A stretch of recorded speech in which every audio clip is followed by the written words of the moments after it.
Good morning all of you. तो मेरे प्यारे बंधु, मैं समझता हूँ कि आप लोग सभी अच्छे होंगे, कुशल होंगे, स्वस्थ होंगे। और मेरे प्यारे बंधु, आज जो हम लोग पढ़ने जा रहे हैं वह है आपका बिहार राज्य का भौगोलिक स्थिति के बारे में जानेंगे। बिहार राज्य का भौगोलिक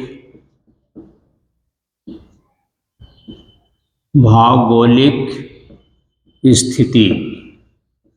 तो मेरे प्यारे बंधु, बिहार राज्य से संबंधित बहुत सारे जीके का क्वेश्चन बनता है। तो आज हम लोग जानेंगे बिहार राज्य का भौगोलिक स्थिति। मेरे दोस्त, खुल जाएंगे सभी रास्ते, खुल जाएंगे सभी रास्ते, तू रुकावट से लड़ तो सही। खुल जाएंगे सभी रास्ते, तो रुकावट से लड़ तो सही। सब होगा हासिल, तू अपनी जिद पर अड़ तो सही।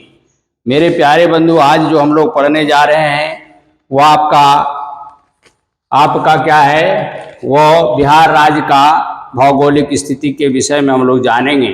तो मेरे प्यारे बंधु, बिहार राज्य भारत के किस भाग में स्थित है? तो भाई, बिहार जो है, बिहार राज्य भारत के किस भाग में स्थित है? तो मेरे प्यारे बंधु, इसके विषय में मैं कह सकता हूं कि बिहार जो है, भारत के उत्तरी पूर्वी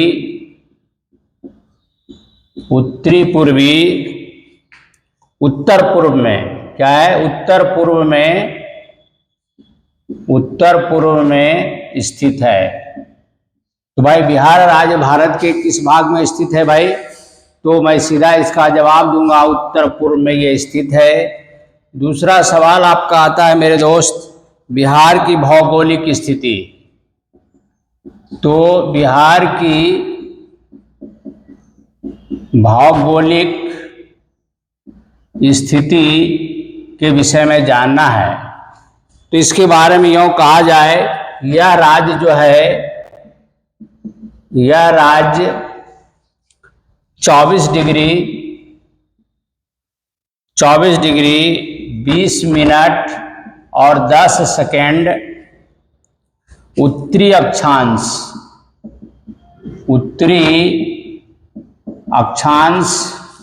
से 27 डिग्री 31 मिनट और 15 सेकेंड उत्तरी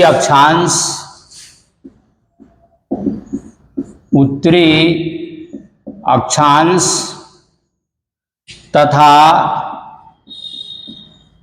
83 डिग्री 19 मिनट 50 सेकेंड पूर्वी देशांतर से 88 डिग्री 19 मिनट और 88 डिग्री 17 मिनट और 40 सेकेंड आपका पूर्वी देशांतर में ये स्थित है। तो यह राज्य जो है, इसका भौगोलिक स्थिति के विषय में मैं यह कह सकता हूं कि उत्तरी अक्षांश में 24 डिग्री 20 मिनट और 10 सेकेंड से 27 डिग्री 31 मिनट और 15 सेकेंड उत्तरी अक्षांश तथा 83 डिग्री 19 मिनट 50 सेकेंड पूर्वी देशांतर से 88 डिग्री 17 मिनट 40 सेकेंड पूर्वी देशांतर के बीच में ये राज्य स्थित है। अब आता है मेरे दोस्त, इसके विषय में जानेंगे तीसरा कि भाई, बिहार का क्षेत्रफल की दृष्टि से, बिहार जो है क्षेत्रफल की दृष्टि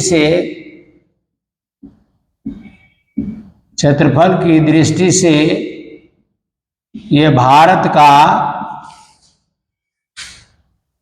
भारत में क्षेत्रफल की दृष्टि में ये भारत में इसका कौमा स्थान है। तो मेरे प्यारे बंधु ये जान लीजिए यह 13वां स्थान है।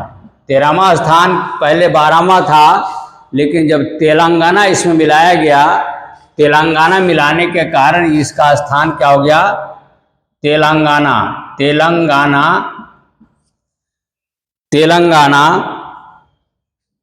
बनने के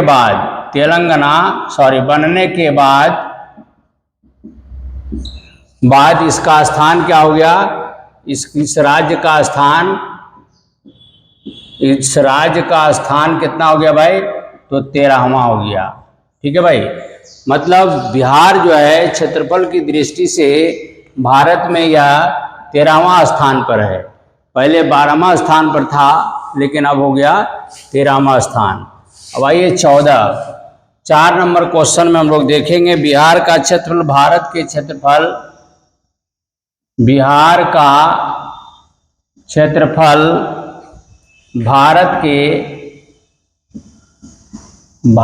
के कुल क्षेत्रफल का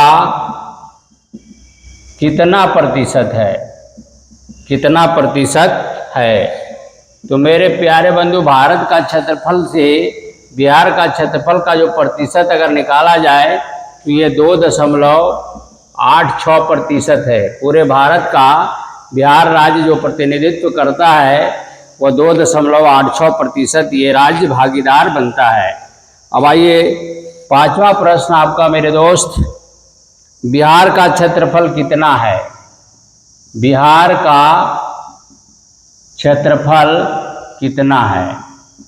तो भाई बिहार का क्षेत्रफल जो है वो 94,163 किलोमीटर वर्ग किलोमीटर है। कितना है भाई? वर्ग किलोमीटर। अगर आपको पूछा जाएगा बिहार का क्षेत्रफल कितना है, तो याद रखिए 94,163 वर्ग किलोमीटर इसका क्षेत्रफल है। चलिए भाई, इसके बाद वाला है हम लोग देखेंगे क्या है। 6ठा नंबर क्वेश्चन जो आपका देखना है वह क्या है? तो 6ठा नंबर क्वेश्चन जो है हम देखेंगे बिहार की लंबाई पूर्व से, बिहार की लंबाई पूर्व से पश्चिम की ओर, पश्चिम तक कितना है? तो बिहार की लंबाई पूर्व से पश्चिम तक जो है वो 483 किलोमीटर है। कितना है भाई? तो 483 किलोमीटर इसकी लंबाई है। बिहार का लंबाई पूछा जाएगा पूर्व से पश्चिम कितना है, तो आराम से जवाब देना है 483 किलोमीटर है। अब इसी का चौड़ाई अगर पूछा जाए तो भाई क्या कीजिएगा, बिहार की चौड़ाई जो है, चौड़ाई है उत्तर से दक्षिण की ओर, उत्तर से दक्षिण की ओर, तो भाई इसका कितना है? 345। कितना याद कर लीजिएगा? 345 किलोमीटर। ठीक है भाई, बिहार की चौड़ाई उत्तर से दक्षिण जो होता है इसकी चौड़ाई जो है 345 किलोमीटर है, और इसकी लंबाई पूर्व से पश्चिम तक की पूछा जाए तो आप जवाब देंगे 483 किलोमीटर है। चलिए भाई 8 नंबर में हम लोग चलते हैं। तो 8 नंबर में बिहार की चौहद्दी पूछ रहा है। तो बिहार की चौहद्दी पूछ रहा है आपको। तो भाई बिहार की चौहद्दी जो है आप जान लीजिए बिहार के उत्तर में कौन है? तो बिहार के उत्तर में आपका कौन है भाई? तो नेपाल है। कौन है? नेपाल। ठीक है भाई, दक्षिण में आपका कौन है? तो दक्षिण में आपका है, जान लीजिए दक्षिण में कौन राज्य है भाई? तो झारखंड। याद रखिएगा झारखंड। दक्षिण हो गया, उत्तर हो गया, दक्षिण हो गया। अब पूरब में जानिए कौन है भाई? तो पूरब में आपका है पश्चिम बंगाल। कौन है भाई? पश्चिम बंगाल। और पूरब हो गया। अब उत्तर में आप जानिएगा इसका कौन है, तो सॉरी, आप दक्षिण में आपने पूरब में जान लिया कौन है, तो पश्चिम में अब बच गया है। तो आप पश्चिम में पूछेगा, पश्चिम में, तो पश्चिम में मेरे दोस्त क्या है? उत्तर प्रदेश है। तो इसकी आपका चौहद्दी हमको मालूम हो गया। क्या मालूम हो गया है? तो बिहार की चौहद्दी अगर आपको पूछेगा तो बिहार की चौहद्दी में हम लोग जवाब देंगे कि उत्तर में नेपाल स्थित है, दक्षिण में झारखंड है, पूरब में पश्चिम बंगाल है और पश्चिम में उत्तर प्रदेश है। तो यही चारों ओर से घिरा हुआ है। तो इसी को हम लोग क्या कहते हैं? चौहद्दी कहते हैं। चलिए भाई, चौहद्दी हम लोग मालूम हो गया कि बिहार का चौहद्दी क्या है। तो बिहार का चौहद्दी क्या है? उत्तर में नेपाल, दक्षिण में झारखंड, पूरब में पश्चिम बंगाल और पश्चिम में उत्तर प्रदेश। चलिए 9वां में हम लोग सवाल देखेंगे। क्या है भाई? तो प्राकृतिक बनावट के अनुसार, इसका प्राकृतिक, बिहार का प्राकृतिक बनावट के अनुसार बिहार को 2 भागों में बांटा गया है। बिहार को 2 भागों में बांटा गया है। तो कौन कौन भाग है?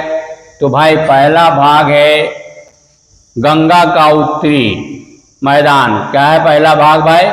तो बिहार को 2 भाग में बांटा गया है। पहला है गंगा का उत्तरी भाग,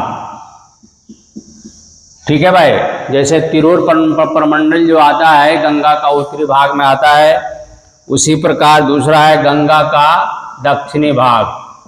गंगा का दक्षिणी भाग। चलिए भाई, आपको प्राकृतिक बनावट के अनुसार बिहार को 2 भाग में बांटा गया है। जो कौन है? तो पहला है गंगा का उत्तरी भाग और दूसरा है गंगा का दक्षिणी भाग।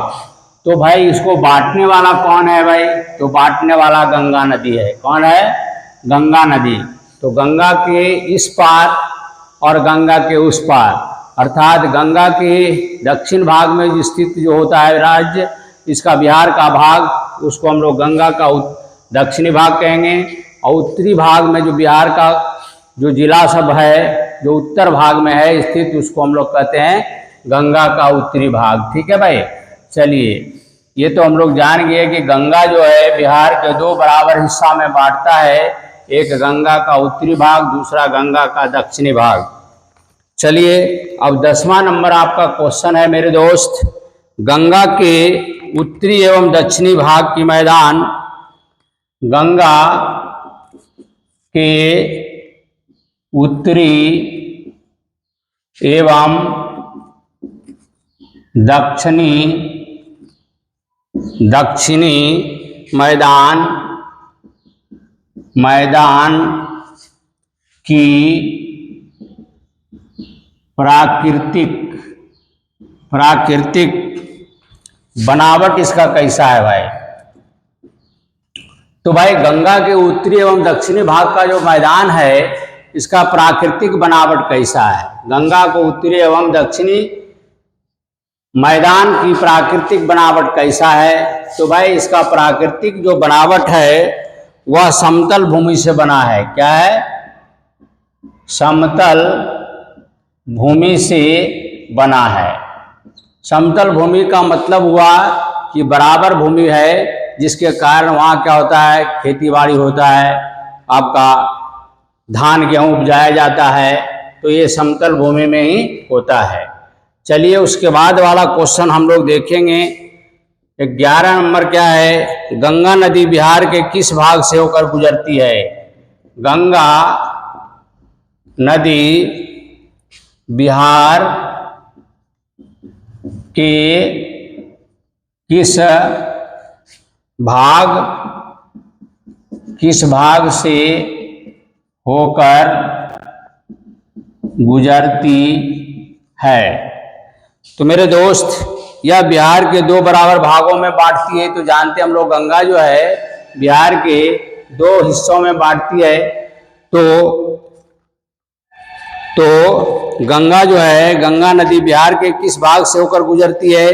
तो यह बिहार के दो बराबर हिस्सों में बांटती है। गंगा जो है बिहार को दो बराबर हिस्सों में बांटती है, अर्थात यह बिहार के बीचों बीच भाग से ये गुजरती है। गंगा जो है, गंगा के कारण क्या होता है, बिहार को दो हिस्सों में बांटती है, अर्थात यह कहाँ किससे गुजरती है? तो बीच से गुजरती है, बिहार के बीच से गुजरती है। अब आइए 12 नंबर क्वेश्चन आपका है, गंगा के उत्तरी एवं दक्षिणी भाग। गंगा के उत्तरी एवं दक्षिणी भाग को क्या कहा जाता है?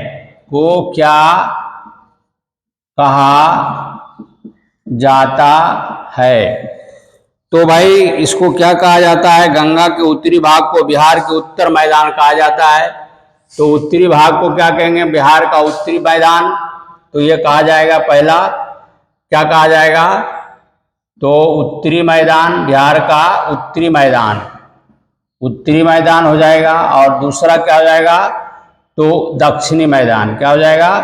दक्षिणी मैदान कहा जाएगा। ठीक है भाई, तो दक्षिणी मैदान कहा जाएगा, क्योंकि उत्तर वाला जो हिस्सा होगा उत्तरी मैदान होगा, दक्षिण वाला जो हिस्सा होगा आपका दक्षिणी मैदान होगा। चलिए भाई 13 नंबर हम लोग सवाल देखेंगे, क्या है 13 नंबर। तो 13 नंबर सवाल है, बिहार को गंगा का मैदान क्यों कहा जाता है? बिहार को गंगा का मैदान क्यों कहा जाता है? तो मेरे दोस्त, बिहार को गंगा का मैदान क्यों कहा जाता है? तो इसलिए कहा जाता है कि इस राज्य का निर्माण, क्यों कहा जाता है भाई? तो इस राज्य का निर्माण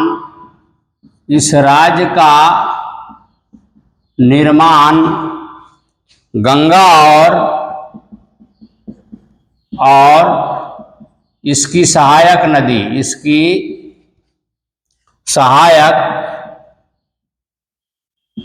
नदियों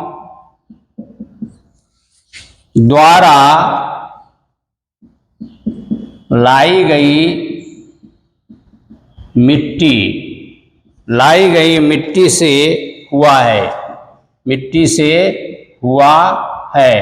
इसीलिए इसको कहा जाता है, बिहार को गंगा का मैदान कहा जाता है। क्यों कहा जाता है भाई? तो इस राज्य का निर्माण जो हुआ है वह गंगा एवं इसकी सहायक नदियों के द्वारा जो लाई गई मिट्टी से बना है, इसीलिए हम लोग कहते हैं बिहार को गंगा का मैदान कहते हैं। चलिए भाई अब 14 नंबर क्वेश्चन देखेंगे। भाई 14 आपका क्या कह रहा है? तो 14 आप देखिए, 14 आपका क्या कह रहा है। तो भाई 14 नंबर जो क्वेश्चन है, 14 नंबर क्वेश्चन है आपका,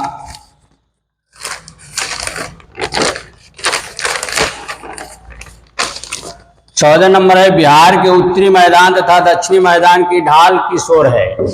तो बिहार का उत्तरी मैदान और दक्षिणी मैदान की ढाल किस ओर है? मेरे दोस्त, इसका जो ढाल है वह गंगा की ओर है। इसका ढाल जो है किधर है भाई? तो गंगा की ओर है। ठीक है भाई, गंगा की ओर इसका ढाल है। चलिए भाई, बिहार का दक्षिणी मैदान और उत्तरी मैदान का जो ढाल है वह गंगा की ओर ढाल है, चूंकि इसलिए कि इसका पानी जो है वह गंगा में समाहित होकर के ये समुद्र में जाकर के मिल जाता है। तो यूँ कहेंगे कि उत्तरी मैदान का पानी, दक्षिणी मैदान का पानी जो गिरता है वह आपका गंगा नदी में गिर जाता है। ढाल चूंकि गंगा नदी की ओर है तो आराम से ये पानी फिर क्या होता है, गंगा में मिल करके आपका समुद्र में मिल जाता है। अब आइए अब 15 नंबर क्वेश्चन के बारे में हम लोग जानेंगे, बिहार की जनसंख्या कितनी है। तो भाई अभी बिहार की जनसंख्या, अभी के जनसंख्या कितनी है, तो भाई अभी तो हुआ नहीं है जनगणना। जनगणना आपका 2011 में हुआ था। तो 2011 के जनगणना के अनुसार हम लोग बात कर रहे हैं 2011 जनगणना के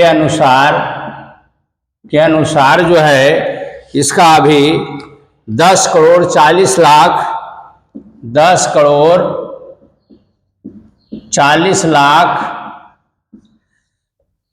10 करोड़ 40 लाख 99,452 अभी इसका आपका जनसंख्या है, जिसमें ये टोटल जनसंख्या जो मैं बता रहा हूँ मेरे दोस्त, यह 2011 के जनगणना के अनुसार मैं आपका इसकी जनसंख्या बताया हूँ। क्या भाई, तो इसकी जनसंख्या 10 करोड़ 40 लाख 99,452 है, जिसमें आप 5 लाख जो है, जिसमें महिला जो है, महिला की जनसंख्या आपका है, जिसमें आपका जिसमें पुरुष की संख्या आपका,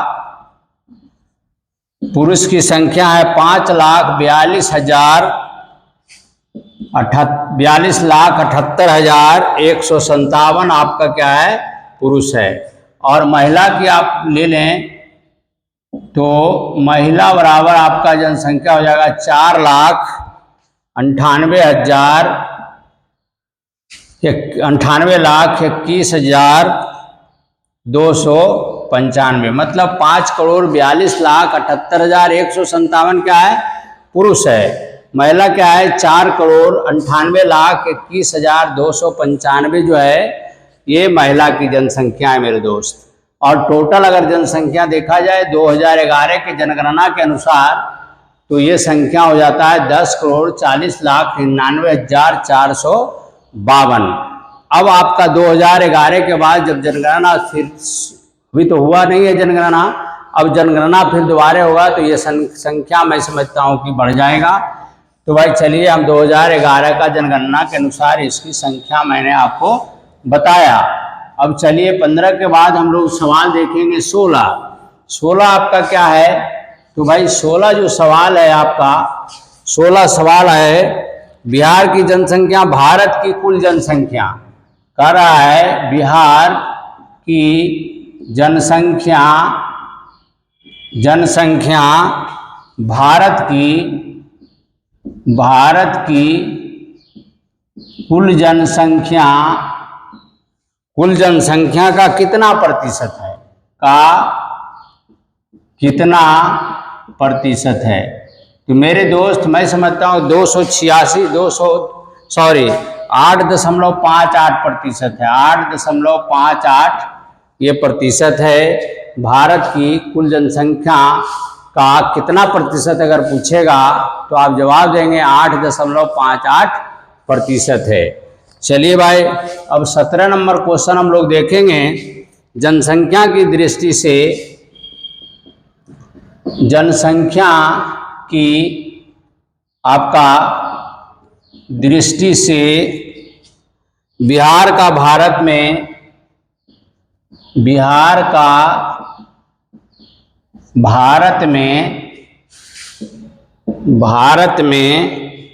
कौन सा स्थान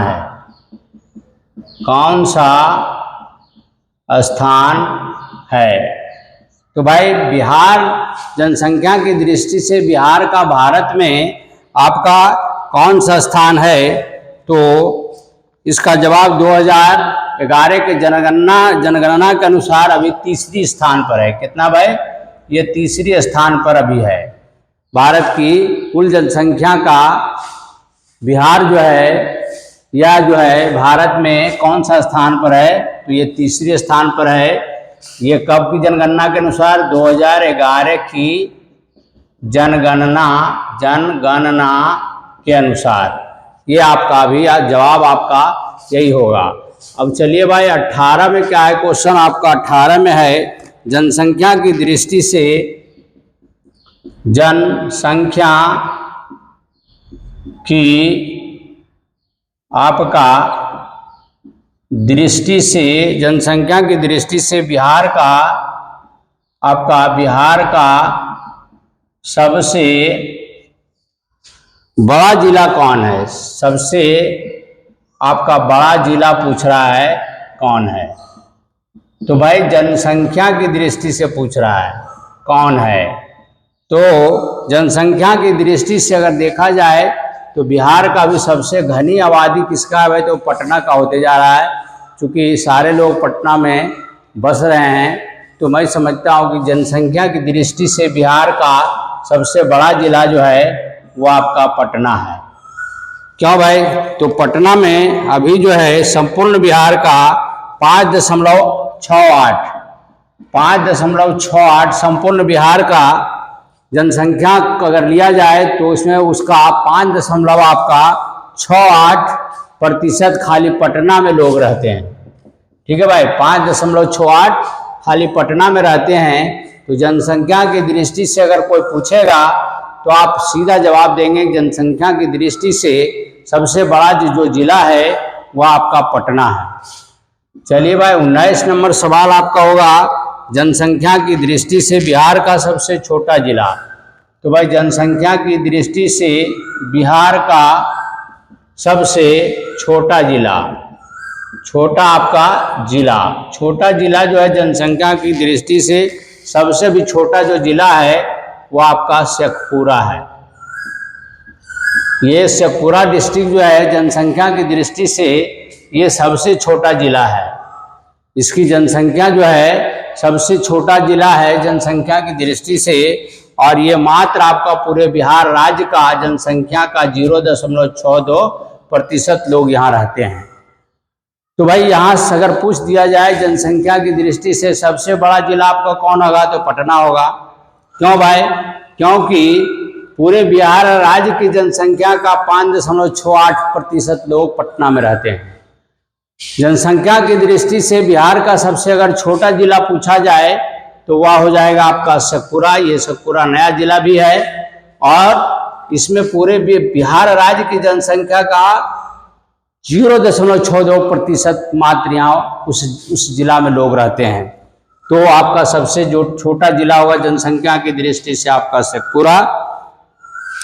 और 20 नंबर सवाल आपका होता है, 20 नंबर सवाल है क्षेत्रफल की दृष्टि से।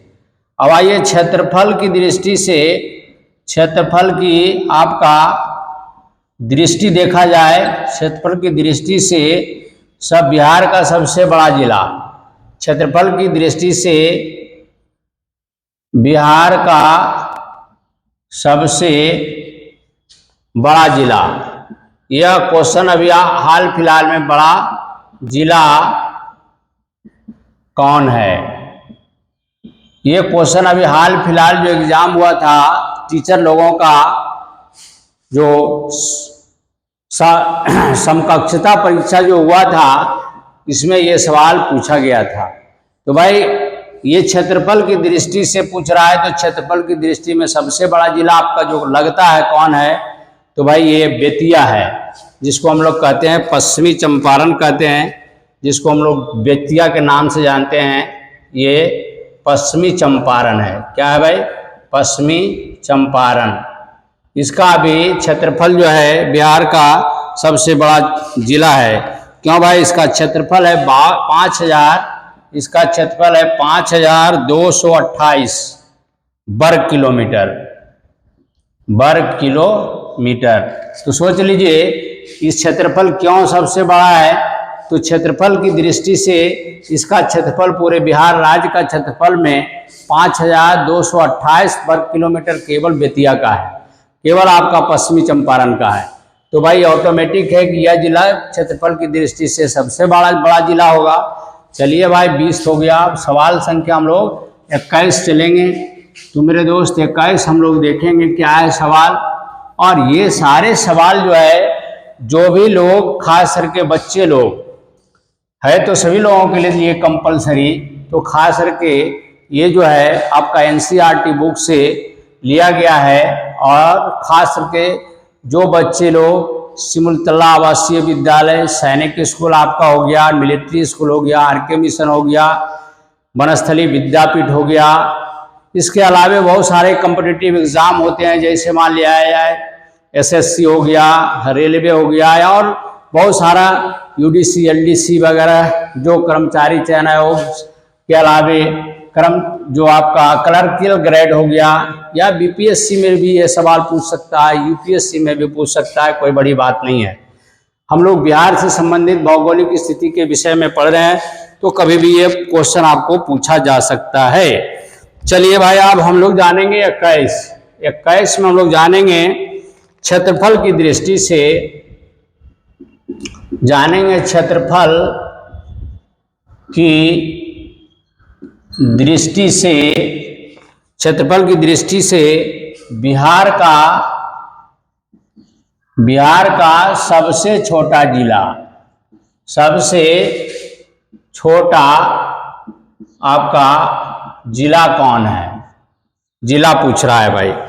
तो आपको मालूम होगा कि जो शिवहर अभी हाल फिलहाल में शिवहर जिला बनाया गया है, तो शिवहर में यह जो क्षेत्रफल की दृष्टि से अभी बिहार राज्य का सबसे छोटा जो जिला है वह शिवहर है। तो शिवहर का क्यों है भाई, तो मात्र इसका जो आपका क्षेत्रफल है 349 वर्ग किलोमीटर में ये जिला फैला हुआ है, 349। तो सोच लीजिए 349 वर्ग किलोमीटर कितना कम है भाई। तो इससे छोटा आपका जिला अभी कोई नहीं है। शिवहर जानिए, क्योंकि इसका आपका क्षेत्रफल जो है 349 वर्ग किलोमीटर में ये जिला फैला है।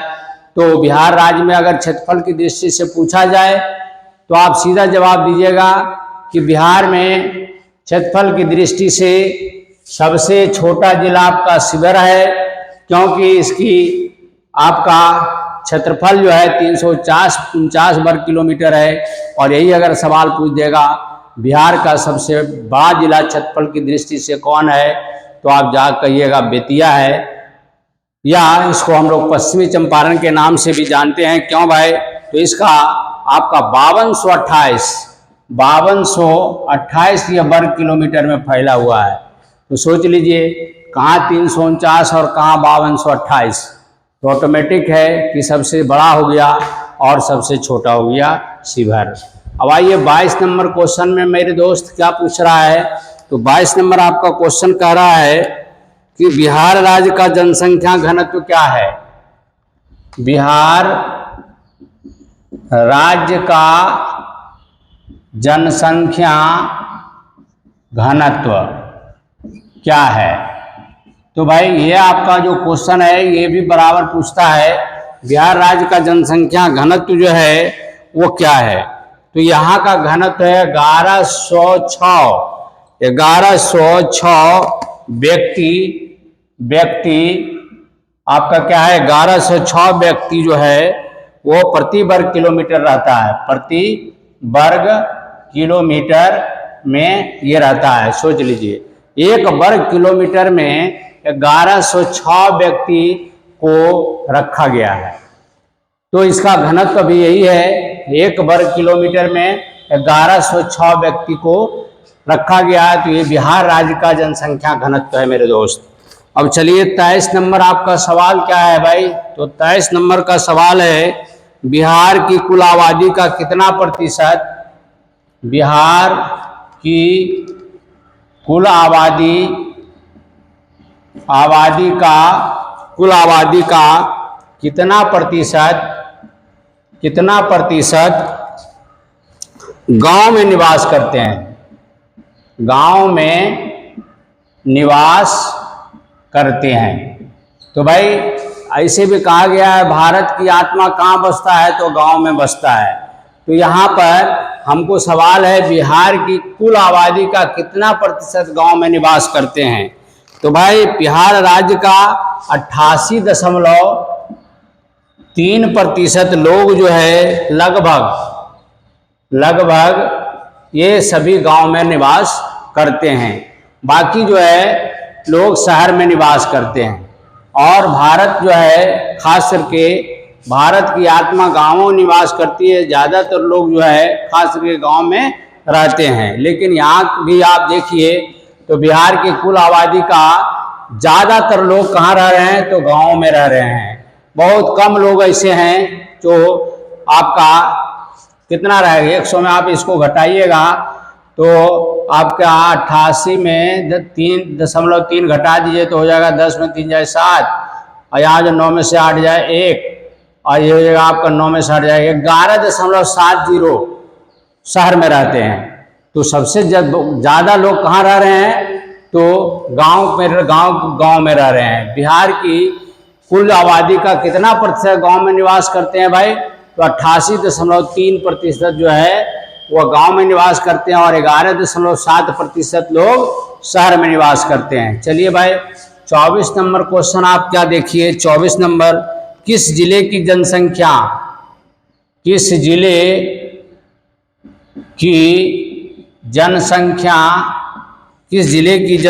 वृद्धि दर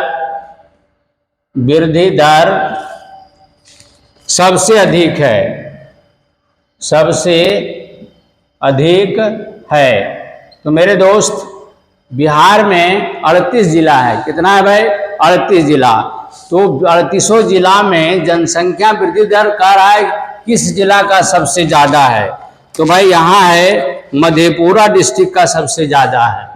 यहाँ का है भाई मधेपुरा डिस्ट्रिक्ट में 31.12% के दर से इसका आका गया वृद्धि। तो यहाँ का जनसंख्या वृद्धि जो है वह सबसे अधिक है। पूरे बिहार 38 जिला मिला करके अगर पूछा जाए तो किस जिला की वृद्धि दर सबसे ज़्यादा है, तो आप उत्तर देंगे मधेपुरा, क्योंकि 31.12% के दर से इसकी जनसंख्या वृद्धि आका गया है।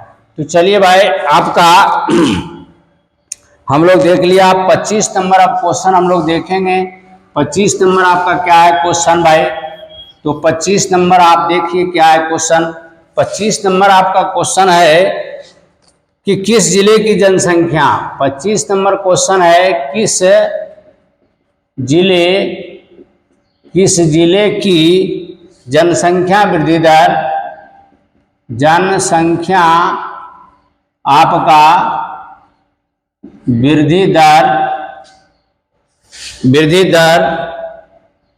की दर सबसे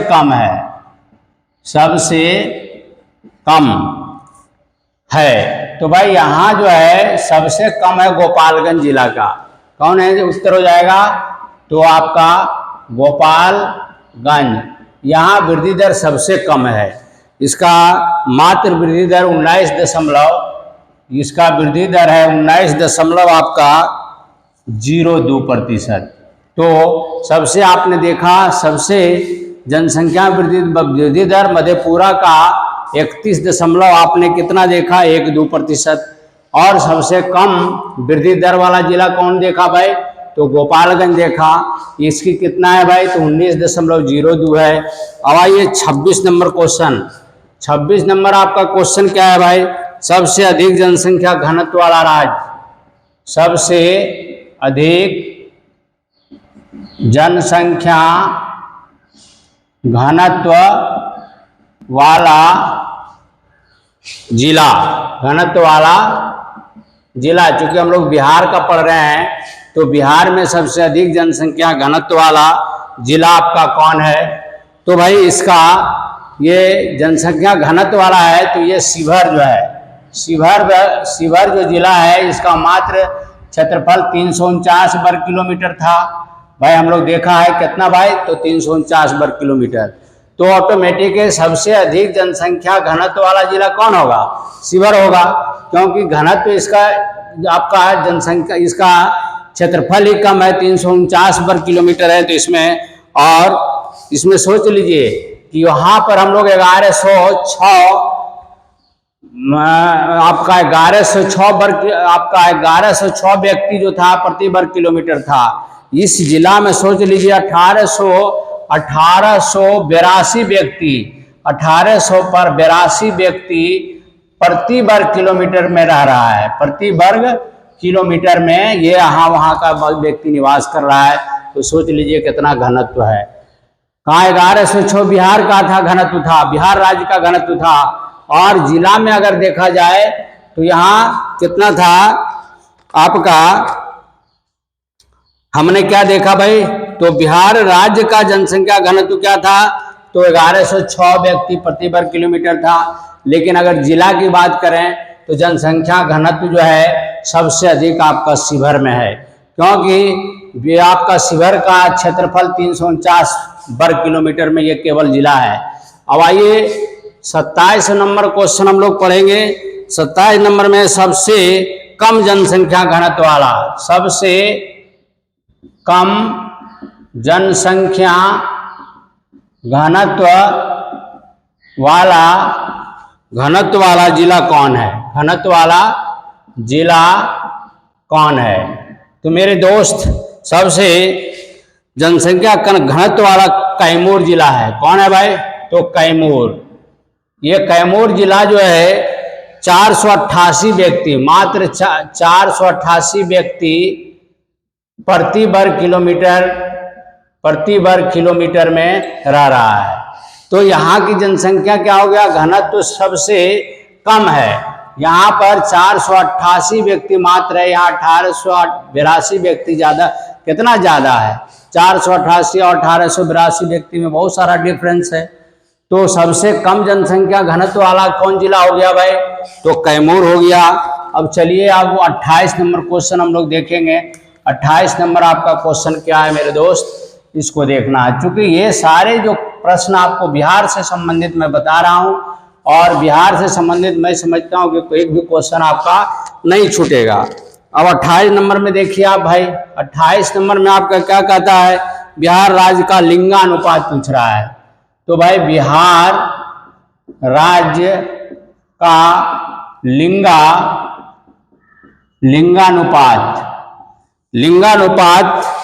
क्या है, तो मेरे दोस्त यहाँ 918 स्त्रियां पर 1000 पुरुष है। कितना भाई, 1000 पुरुष।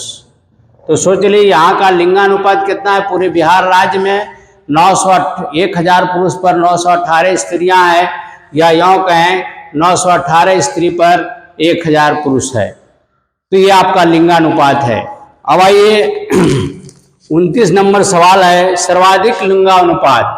29 नंबर सवाल है सर्वाधिक लिंगानुपात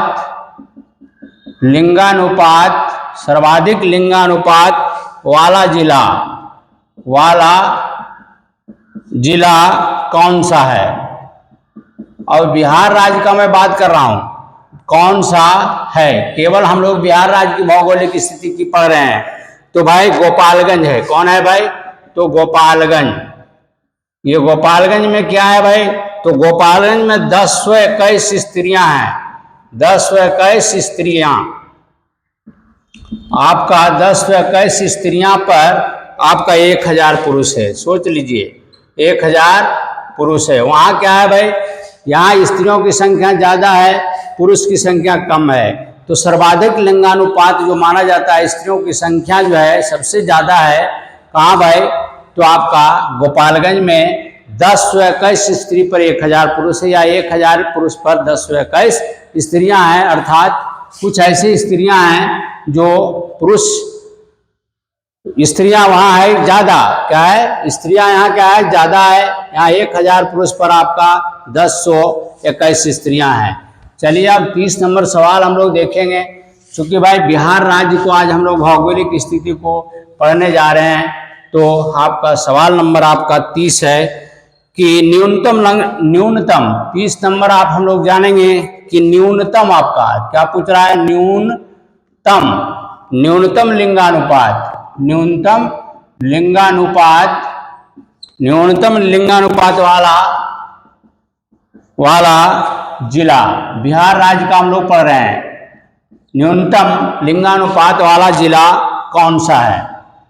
कौन सा है?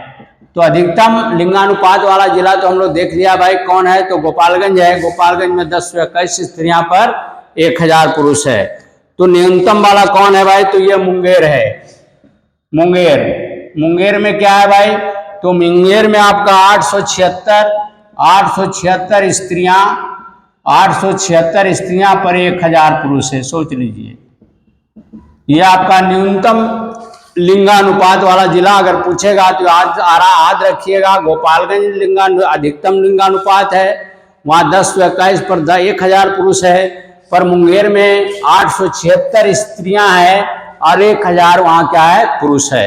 तो ये आपका न्यूनतम लिंगानुपात वाला जिला हो गया। अब आइए 31 में हम लोग जानेंगे भाई 31 क्या है। तो बिहार राज्य की साक्षरता दर। अब मान लिया जाए पूछ देगा बिहार राज्य की साक्षरता दर क्या है? साक्षरता दर क्या है? तो भाई यहाँ के लोग 61.80%, 61.80% ही साक्षर है। बाकी क्या है? साक्षर नहीं है, हस्ताक्षर नहीं करते हैं। साक्षर का मतलब जो हस्ताक्षर करता है उसको हम लोग साक्षरता में लाते हैं। तो बिहार राज्य की साक्षरता दर जो है अभी क्या है? 61.80% है, जिसमें पुरुष लोग जो है, पुरुष मात्र कितना है भाई? तो 71.20% इसका पुरुष है। और महिला साक्षर कितना है? तो महिला साक्षर आपका हो गया, महिला जो हो गया आपका कितना हो गया? 51.50%। मतलब टोटल अगर लिखा जाए बिहार राज्य की साक्षरता महिला पुरुष मिला करके, तो यूँ कहा जाए कि यहाँ के साक्षरता जो है वह 61.8% है। और 61.8% में पुरुष साक्षरता अगर पूछा जाए तो यह 71.20% आपका पुरुष साक्षर है। और महिला साक्षरता के बारे में पूछा जाए तो 51.50% आपका महिला साक्षर है। चलिए भाई, इसके बाद वाला क्वेश्चन हम लोग देखते हैं। 32 में आपका क्या है भाई? तो 32 वाला क्वेश्चन जो है आपका क्या है? तो 32 नंबर क्वेश्चन है आपका, बिहार में सर्वाधिक साक्षरता वाला जिला। अब बिहार में सर्वाधिक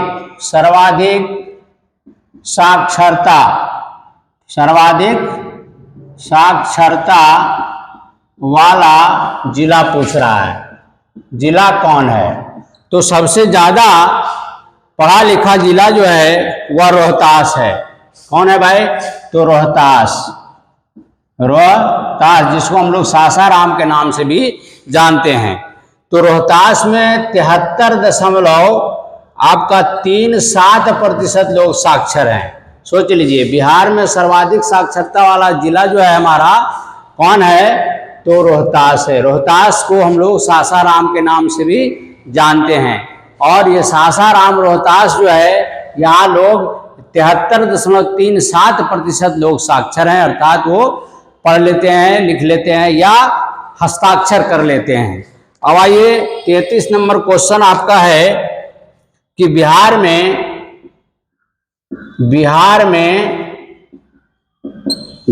में सबसे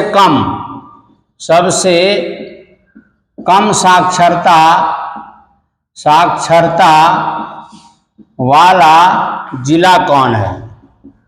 तो सबसे कम पढ़ा लिखा कहाँ है भाई? तो पूर्णिया है। कहाँ है भाई? तो पूर्णिया है। ठीक है भाई, ये है आपका, ये पूर्णिया जो है यहाँ सबसे कम पढ़े लिखे हैं। यहाँ मात्र आपका 51.08% है। 51.08% लोग साक्षर हैं। सोच लीजिए, यहाँ 73.237 आ रहा है, यहाँ 51.08 आ रहा है। तो ये बिहार राज्य का सबसे कम साक्षरता वाला जिला घोषित है। यहाँ कम लोग पढ़े लिखे हैं, यौ कहें 51.08 आपका प्रतिशत लोग पढ़े लिखे हैं। अब आइए 34 नंबर क्वेश्चन आपका क्या होगा भाई? तो 34 नंबर है, भारत के किस राज्य की साक्षरता सबसे कम है? ठीक है, भारत के किस राज्य की साक्षरता दर सबसे कम है? तो अब भारत से तुलना किया जा रहा है बिहार को, भारत को का तुलना किया जा रहा है बिहार से। तो 34 नंबर हमारा बिहार में भारत के किस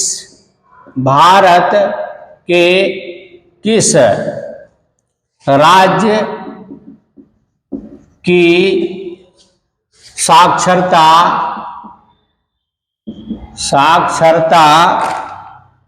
दर सबसे कम है? तो उत्तर इसका दे दीजिए बिहार।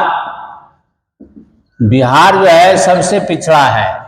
बिहार आपका साक्षरता पढ़े लिखे मामले में बिहार जो है भारत के किस राज्य की साक्षरता दर सबसे कम है? तो हमारा राज्य में बिहार में साक्षरता दर जो है सबसे कम है भारत के में। अब आइए 35 नंबर आपका सवाल क्या है भाई? तो बिहार में वार्षिक वर्षा का औसत क्या है? बिहार में जो वर्षा होती है, बिहार में वार्षिक वर्षा की औसत क्या है? वार्षिक वर्षा की औसत पूछ रहा है, बिहार में कितना पानी पड़ता है, तो औसत जो है औसत क्या है? तो मेरे दोस्त यहाँ 120 सेंटीमीटर मात्र वर्षा होता है। कितना होता है? बिहार में वार्षिक वर्षा जो का औसत निकाला गया है, वहाँ 120 सेंटीमीटर मात्र वर्षा होता है। चलिए भाई, अब सवाल संख्या हम लोग 36 देखेंगे। क्या देखेंगे भाई? 36। ठीक है, आप यहाँ का औसत वर्षा बिहार का में कितना होता है, तो याद रखिएगा 120 सेंटीमीटर वर्षा होता है औसत। अब आइए 36 नंबर क्वेश्चन है, बिहार में वर्षा।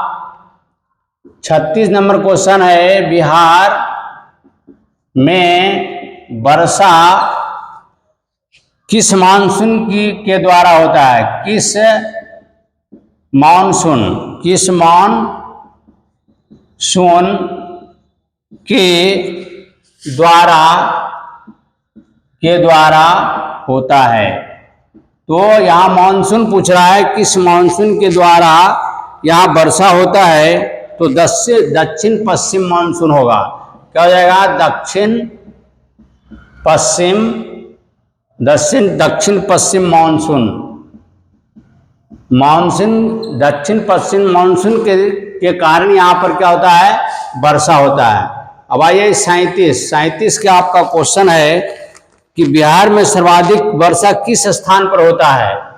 बिहार में सर्वाधिक वर्षा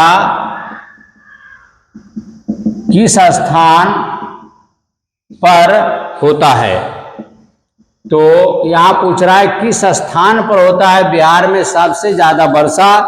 तो बिहार में सबसे जो ज्यादा वर्षा जो होता है वह किशनगंज में होता है।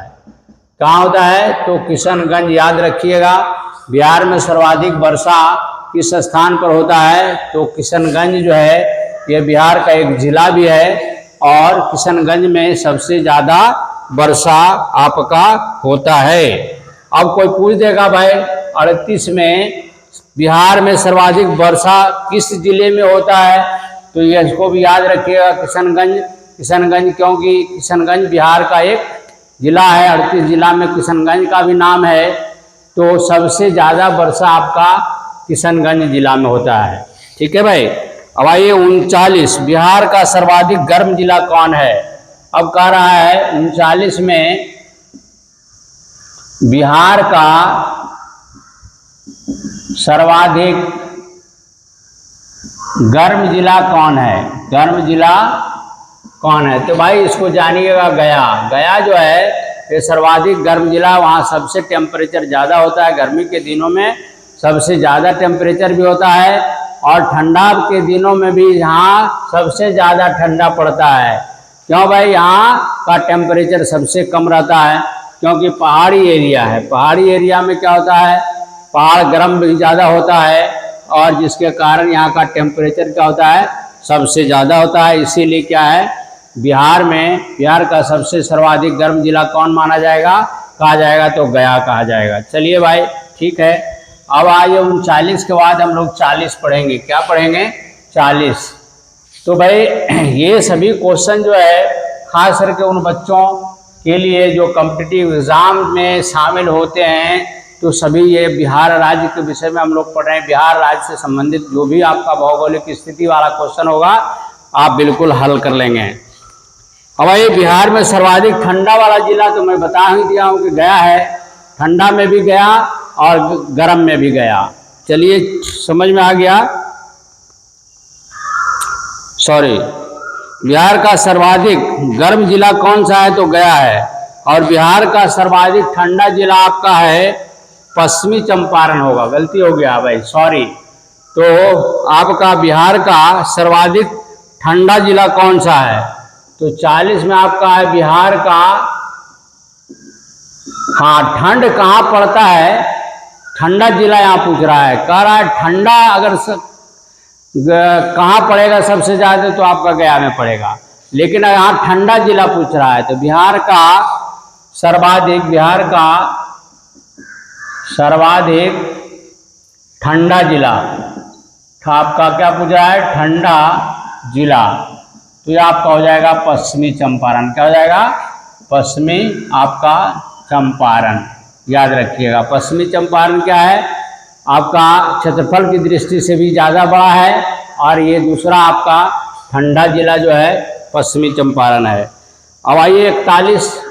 तो 41 नंबर क्वेश्चन है, बिहार का सर्वाधिक ऊंचा शिखर कौन सा है, तो बिहार का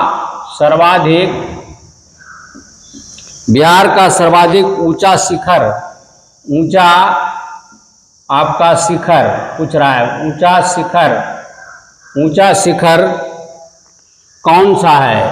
क्या है भाई? कौन सा है? तो भाई ऊंचा शिखर जो है वह चंपारण, ये क्या है, चंपारण की सोमेश्वर श्रेणी, चंपारण की सोमेश्वर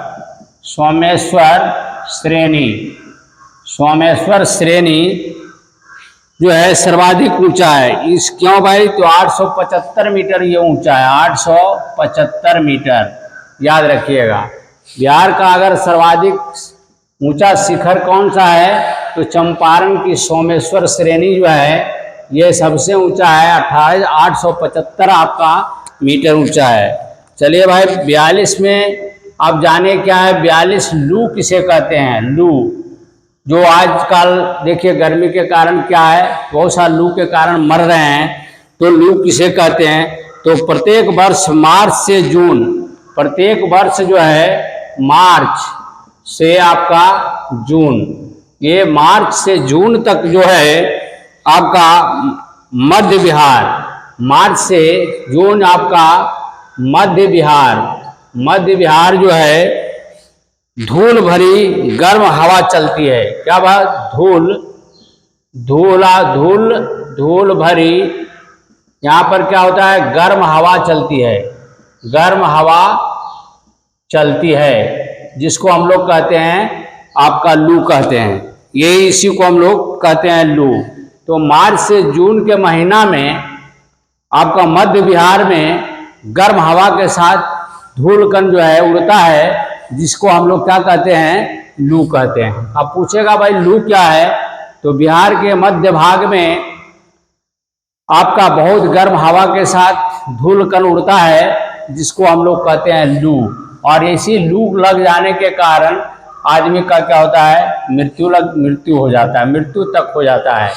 तो भाई चलिए अब 43 में हम लोग जानेंगे क्या है भाई, तो आपका 43 नंबर आपका सवाल है, 43 बिहार की सबसे लंबी एवं बड़ी नदी कौन है, तो कह रहा है बिहार की सबसे लंबी और बड़ी नदी कौन सा है, ये पूछ रहा है सवाल। तो भाई ये आप जान रहे हैं कि गंगा जो है, इसको गंगा ये बिहार की सबसे लंबी नदी भी है और आपका बड़ी नदी भी इसको कहेंगे। बिहार का में गंगा नदी जो है ये दो भाग में बिहार को बांटता है, एक उत्तरी भाग और दक्षिणी भाग, दक्षिण के मैदान और उत्तरी के मैदान में बांटता है। तो चलिए अब 44 नंबर क्वेश्चन है, बिहार में जिलों की संख्या कितना है भाई। अब मान लिया जाए आप पूछ रहा है बिहार में जिलों की संख्या, तो भाई अभी तक में बिहार में जानिए कि जिलों की संख्या आपका 38 है। कितना है? 38 है। अब बिहार में पूछ रहा है 45 में क्वेश्चन हो जाएगा, बिहार में परमंडल कितना है। बिहार में परमंडल की संख्या तो भाई 9 है। बिहार में परमंडल की संख्या कितना है, तो 9 याद रखिएगा, ठीक है। अब बिहार में अनुमंडलों की संख्या, बिहार में आपका अनुमंडल की संख्या कितना है, तो बिहार में अनुमंडलों की संख्या 101 याद रखिएगा, 101 याद रखना है, ठीक है। 101 आपका एम्बुलेंस को अगर बुलाना रहता है तो आप बुलाते हैं 101 नंबर पर डायल करिएगा तो आ जाता है। तो यहाँ पर अनुमंडलों की संख्या क्या है, 101 है। अब आइए 45 के बाद आपका 46 नंबर क्वेश्चन क्या है भाई, तो 46 में है बिहार में और 47 में है आपका अनुमंडल हो गया 101। अब आपका आइए 47, तो भाई 47 में पूछ रहा है प्रखंडों की संख्या। बिहार में आपका प्रखंड के गो है, प्रखंड की संख्या, तो प्रखंड की संख्या मैं समझता हूँ 500 कितना होना चाहिए, 34 होना चाहिए, 534 है, ठीक है भाई। अगर प्रखंड पूछ देगा कि बिहार में कितने प्रखंड हैं तो 534, बिहार में प्रमंडल कितने हैं तो भाई 9, बिहार में पूछ देगा जिला कितना है तो 38, और बिहार में प्रमंडल कितना है तो भाई 9, और अनुमंडल कितना है तो 101। ये आपको याद रखना चाहिए। तो मेरे प्यारे बंधु, बिहार का भौगोलिक स्थिति हम लोग पढ़ रहे हैं और भौगोलिक स्थिति में मैं समझता हूँ कि सारे क्वेश्चन आपको करीब करीब मैं हल करा ही दूंगा। चलिए भाई अब हम लोग जानेंगे बिहार में ग्राम पंचायतों की संख्या। अब हम लोग जानेंगे 48 में बिहार में ग्राम पंचायत की संख्या अगर पूछ देगा तो कितने मुखिया बनते हैं भाई, तो 8,406 मुखिया का चुनाव बिहार में होता है प्रत्येक 5 वर्ष में।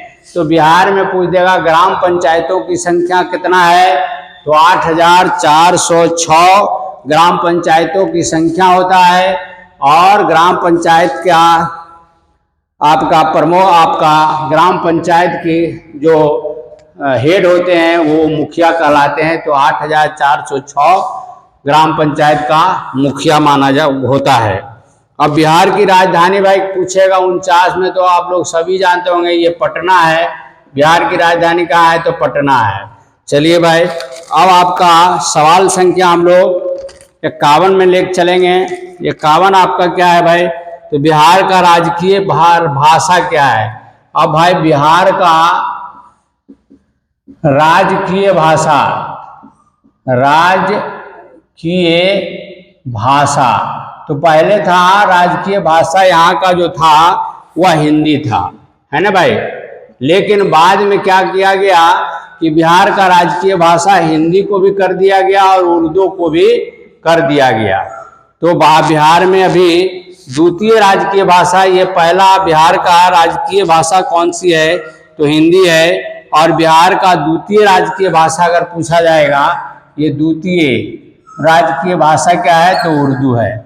अर्थात द्वितीय राजकीय भाषा आपका उर्दू भी हो गया।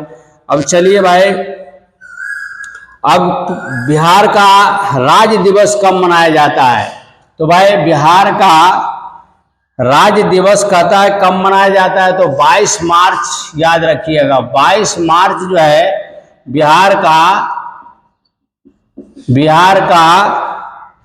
ये राज्य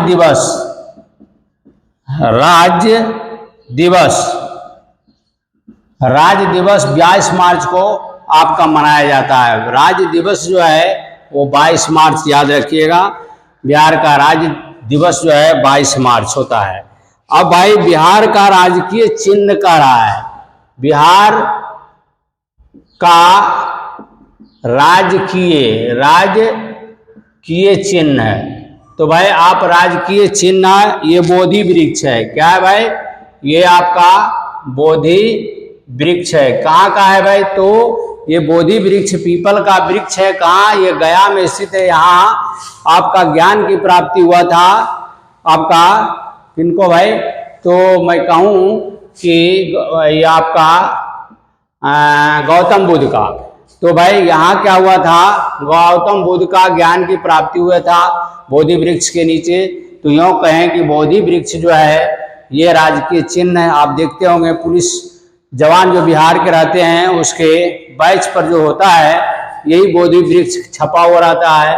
और लोगो जो है आप कहीं भी देखे होंगे, बिहार राज्य का राजकीय लोगो भी बोधि वृक्ष को ही रखा गया है, क्योंकि ये बिहार राज्य का राजकीय चिन्ह घोषित है।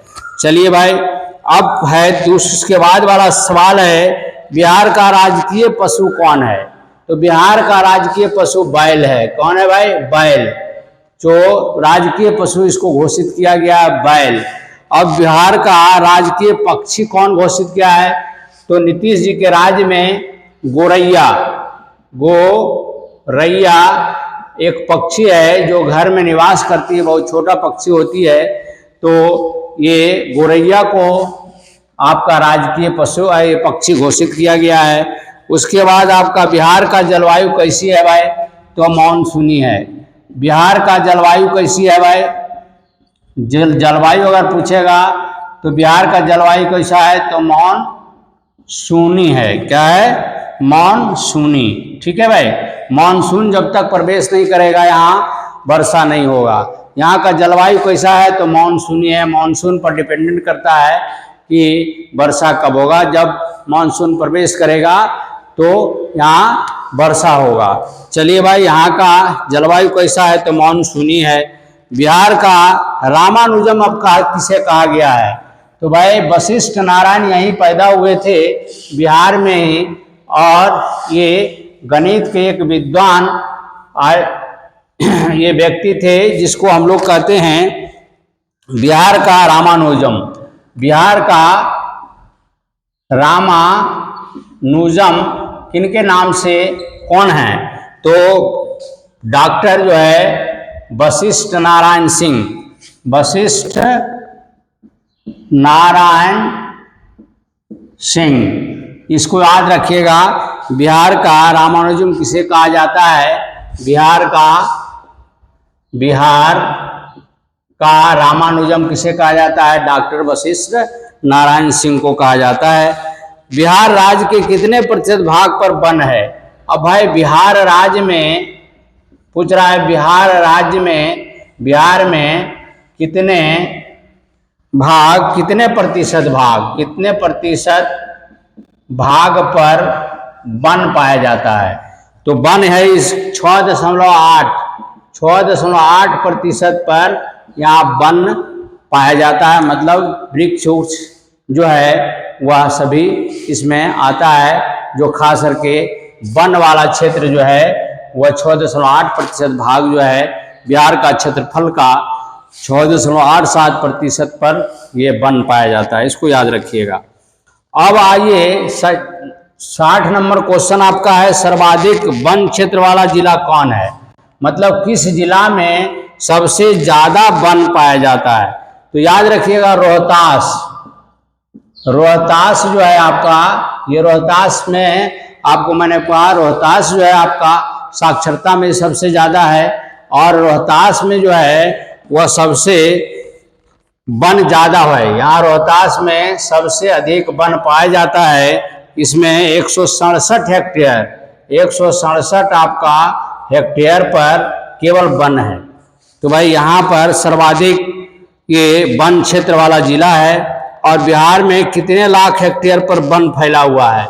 तो कह रहा है बिहार में आपका कितना लाख कितना लाख हेक्टेयर पर वन फैला हुआ है। तो भाई इसको याद रखिएगा, 6.16 लाख हेक्टेयर पर केवल वन पाया जाता है। तो मैं समझता हूँ कि मेरे प्यारे बंधु, आज हम लोग बिहार का भौगोलिक स्थिति से अब रूबरू हुए और इससे संबंधित जितना भी क्वेश्चन करीब करीब बन रहा था मैं आपको आज बता दिया हूँ। तो मेरे प्यारे भाई बंधु, बहुत मेहनत करके आपके पास सवाल लेकर आता हूँ, तो मेरा भी एक लाइक आपके थ्रू बनता है। तो आप लाइक नहीं करेंगे, मेरा चैनल को शेयर नहीं करेंगे तो कैसे होगा। हम भी आपके लिए मेहनत करते हैं, तो मेहनत का आपको क्या मजदूरी तो देना चाहिए।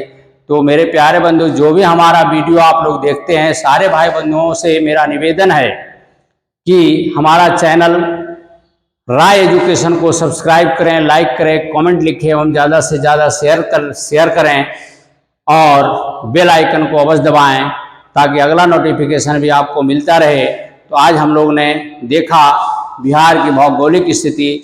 इसी के साथ सारे भाई बंधुओं को मेरे तरफ से बहुत बहुत धन्यवाद, शुभकामना देता हूँ।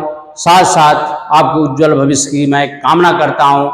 इसी शब्दों के साथ आज का आपका पढ़ाई को यहीं स्टॉप करते हैं। नेक्स्ट डे हम फिर मिलेंगे। बिहार से संबंधित कुछ अलग जानकारी, बिहार के इतिहास के विषय में हम लोग जानेंगे कि बिहार का इतिहास क्या है। इसके नेक्स्ट क्लास में आपका क्लास होगा बिहार का इतिहास। तो इसी शब्दों के साथ आज का क्लास को मैं समाप्त करता हूँ। जय हिंद, जय भारत।